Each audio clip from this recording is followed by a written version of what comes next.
اعوذ باللہ من الشیطان الرجیم بسم اللہ الرحمن الرحیم۔ السلام علیکم ورحمۃ اللہ وبرکاتہ۔ ہمارے چینل تفسیر قرآن پر آپ کا خوش آمدید۔ آج ہم انشاءاللہ سورہ القدر کی تفسیر جانیں گے۔ سورہ القدر مکی سورہ ہے، یعنی یہ سورہ رسول اللہ صلی اللہ علیہ وسلم کے مکہ سے مدینہ ہجرت کرنے سے پہلے نازل ہوئی ہے۔ اس سورت میں 5 آیات اور 1 رکوع ہے۔ آیت نمبر 1، اِنَّا أَنزَلْنَاهُ فِي لَيْلَةِ الْقَدْرِ۔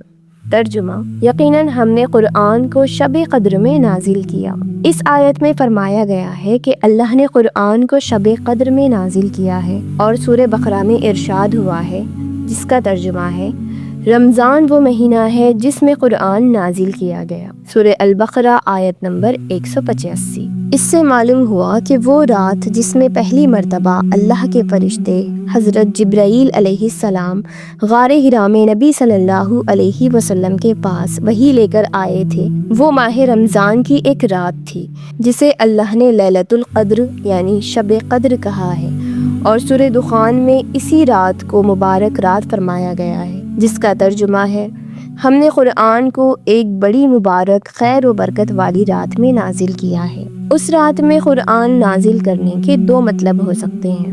ایک تو یہ کہ پورا قرآن لوح محفوظ سے اس رات میں اتارا گیا، فرشتوں کے حوالے کر دیا گیا، اور پھر واقعات اور حالات کے مطابق تھوڑا تھوڑا کر کے وقت کے حساب سے 23 سال کے دوران میں حضرت جبرائیل علیہ السلام اللہ کے حکم سے اس کی آیات اور سورتیں رسول اللہ صلی اللہ علیہ وسلم پر نازل کرتے رہے۔ آگے بڑھنے سے پہلے ہم لوح محفوظ کسے کہتے ہیں یہ سمجھیں گے۔ لوح محفوظ وہ تختی ہے جس پر اللہ تعالیٰ نے ازل سے ابد تک، ازل کہتے ہیں جس کی ابتدا نہ ہو، ابد کہتے ہیں جس کی انتہا نہ ہو، ہمیشگی، وہ تختی جس پر اللہ تعالیٰ نے ازل سے ابد تک ہونے والے تمام حالات و واقعات درج فرما دیے ہیں، اس میں سب کچھ لکھ دیا گیا ہے۔ اس رات میں قرآن نازل کرنے کا دوسرا مطلب یہ ہے کہ رسول اللہ صلی اللہ علیہ وسلم پر قرآن کے نزول کی ابتدا یعنی شروعات شب قدر سے ہوئی۔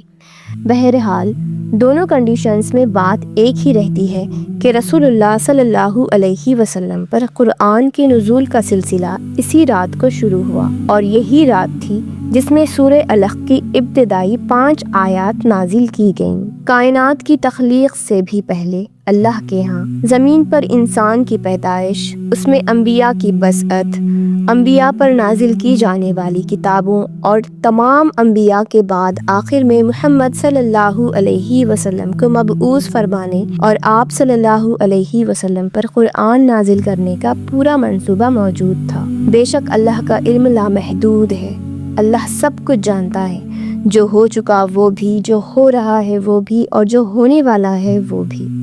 اسی علم کو اللہ نے لوح محفوظ میں لکھ دیا ہے۔ اگر شب قدر میں پورا قرآن وحی لانے والے فرشتوں کے حوالے کر دیا گیا ہو تو یہ کوئی تعجب کی بات نہیں ہے، بے شک اللہ ہر چیز پر قادر ہے۔ قدر کے معنی بعض مفسرین نے تقدیر کے لیے ہیں، یعنی یہ وہ رات ہے جس میں اللہ تقدیر کے فیصلے نافذ کرنے کے لیے فرشتوں کے حوالے کر دیتا ہے۔ اس بات کی تائید سورہ دخان کی یہ آیت کرتی ہے، جس کا ترجمہ ہے اس رات میں ہر حکمت والے کام کا فیصلہ کر دیا جاتا ہے۔ اور قدر کے دوسرے معنی عظمت و شرف کے ہیں، یعنی یہ بڑی عظمت والی رات ہے۔ اب رہا یہ سوال کہ یہ کون سی رات ہے، تو اس کے متعلق مختلف احادیث ملتی ہیں۔ احادیث میں اس بات کا ذکر ہے کہ رمضان کی آخری 10 تاریخوں میں سے کوئی ایک تاخرات شب قدر ہے۔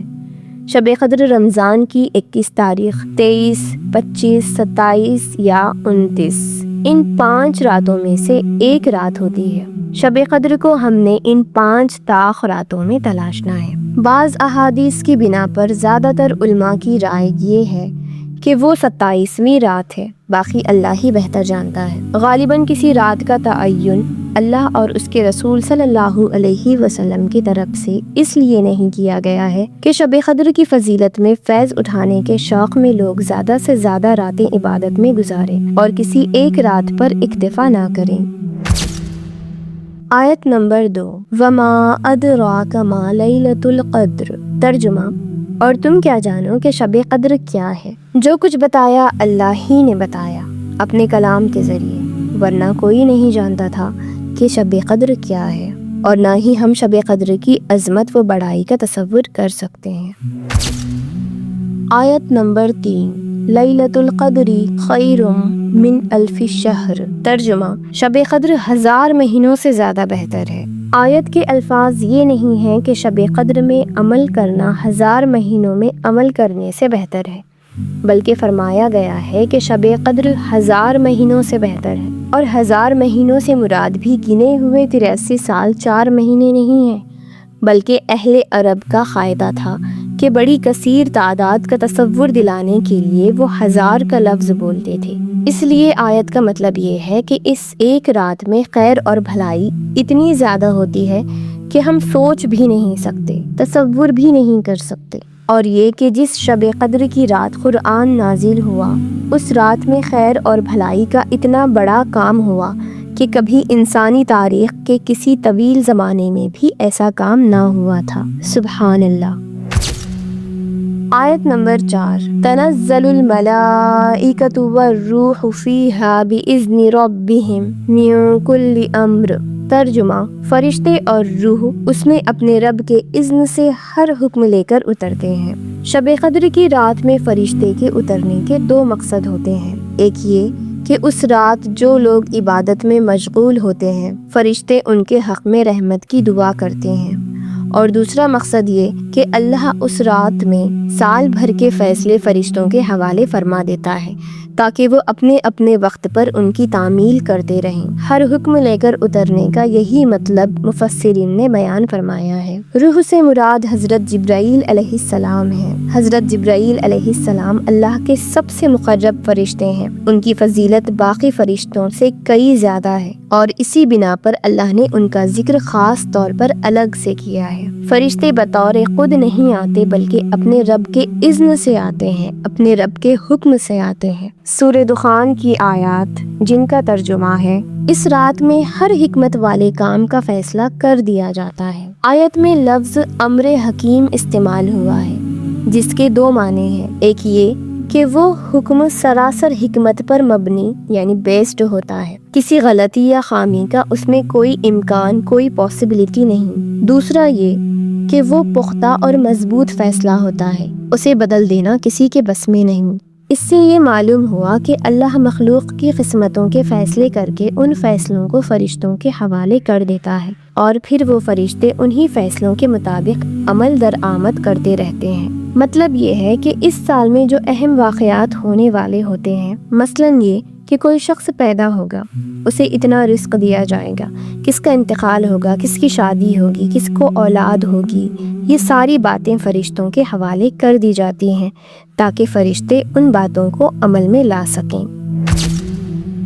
آیت نمبر 5 سلام ہی حتی مطلع الفجر، ترجمہ وہ رات سراسر سلامتی ہے طلوع فجر تک، یعنی شام سے صبح تک وہ پوری رات خیر ہی خیر ہے، ہر شر، ہر برائی، ہر فتنے سے پاک۔ سبحان اللہ۔ رسول اللہ صلی اللہ علیہ وسلم نے فرمایا، جو شخص لیلۃ القدر میں ایمان اور ثواب کی نیت سے عبادت کرے اس کے پچھلے گناہ معاف کر دیے جاتے ہیں۔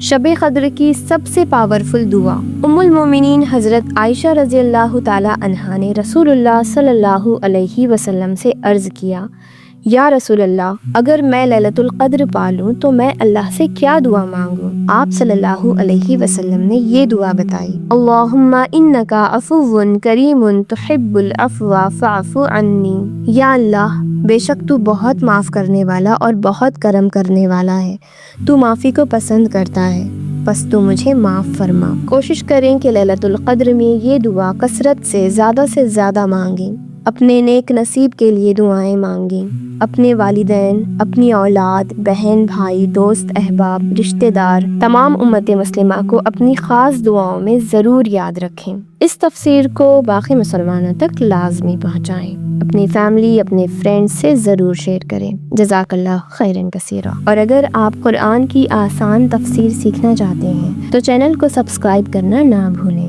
انشاءاللہ زندگی باقی رہی تو اگلے ویڈیو میں ملاقات ضرور ہوگی۔ السلام علیکم ورحمۃ اللہ وبرکاتہ۔ اللہ حافظ۔